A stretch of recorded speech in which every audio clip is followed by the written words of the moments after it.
Jadi untuk pelaksanaan seleksi CAT bagi calon aparatur sipil negara Formasi Umum tahun 2023 ini sebenarnya rangkaian dari penerimaan dengan SSCASN BKN, di mana diawali bahwa setiap instansi mengumumkan formasinya pada laman instansi masing-masing. Kemudian para pelamar mendaftar lewat aplikasi yang disiapkan BKN, yaitu SSCASN.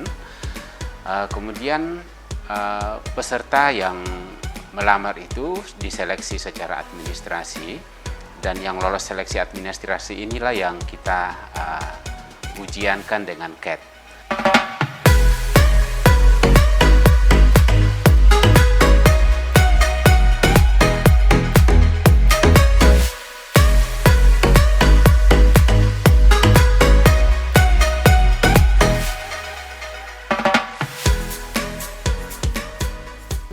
Dan untuk seleksi penerimaan PDK yang sudah dilaksanakan di hari ini, di mana pada jumlah seluruhnya seleksi kompetensi penerimaan itu 138 orang dibagi dalam 2 sesi.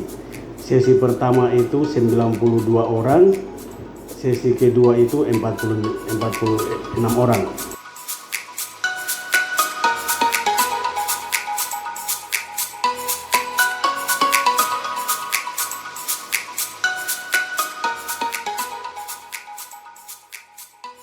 Selanjutnya mungkin masyarakat bertanya-tanya, CAT itu sebenarnya apa sih?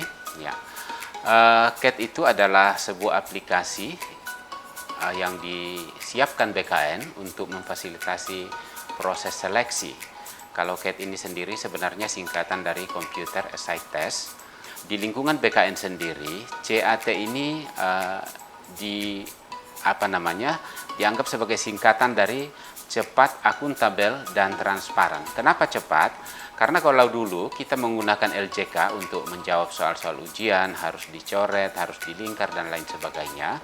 Sekarang hanya dengan menggunakan mouse saja, peserta dapat memilih jawaban yang tepat, kemudian menyimpan jawaban tersebut.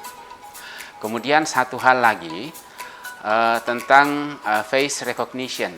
Jadi, aplikasi ini menerapkan sistem perbandingan foto ya antara pelamar yang hadir di tempat tes dengan foto yang disampaikan atau diupload saat mendaftar di SSCASN.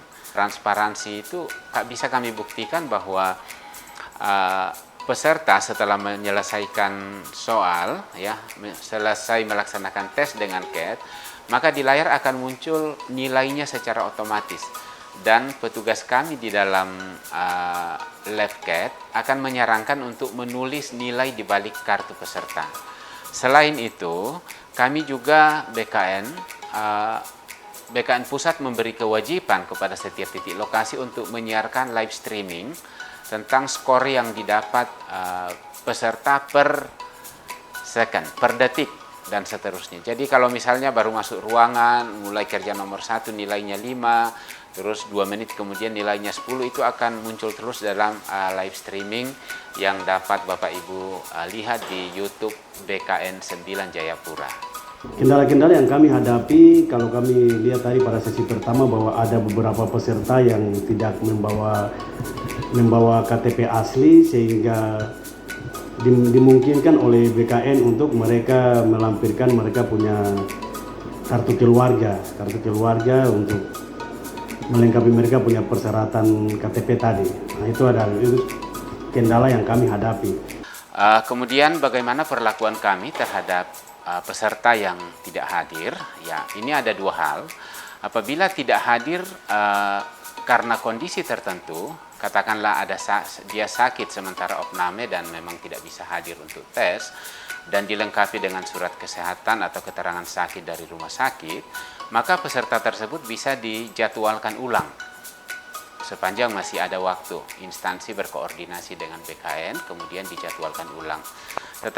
Tetapi apabila peserta tidak hadir dan tidak bisa memberi alasan apa-apa, kemudian tindakan apa yang harus kami ambil, maka peserta itu memang sudah dinyatakan gugur secara otomatis karena tidak ada konfirmasi. Untuk tahap selanjutnya pada tes seleksi kompetensi penerimaan P3K ini baik sesi pertama, sesi kedua. Pada saat ini kami telah menerima hasil dari sesi pertama yang sudah diserahkan oleh BKN, namun sesi 2 belum karena masih tahap ujian. Namun setelah semua selesai ujian akan kami ambil hasilnya dan akan kami lanjutkan kepada Biro SDM Kemendikbud. Dalam hal ini mereka sebagai biro untuk seleksi kompetensi penerimaan P3K yang dilakukan oleh Kemendikbud.